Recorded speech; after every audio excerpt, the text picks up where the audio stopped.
ধারণ করেছে মাগো। আর তোমার রক্ত মাংস খেয়ে আমি মানুষ হয়েছি মা।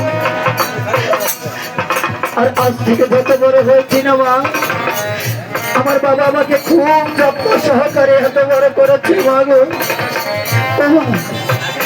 আরে কেমন খেলা ভগবানের বলো তো, আরে এত বছর মানুষ করছো তোমরা মা, আজ কেন হাতে লোকের হাতে তুলে দিচ্ছে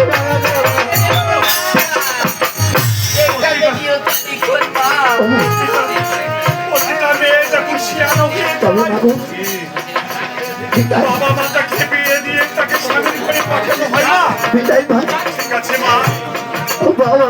আমি তোর জন্য ওই মন্ত্রী ঘরে বসে ভগবানের কাছে বিদায় মা, বিদায়।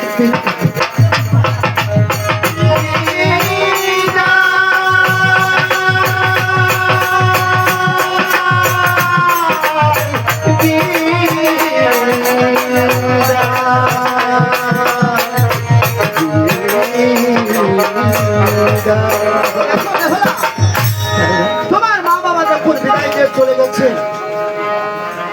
আর বিলম্ব নয়, আমি এখন আমার দেশে ফিরে যাবো বহুলা। তাই চলুন পারো না।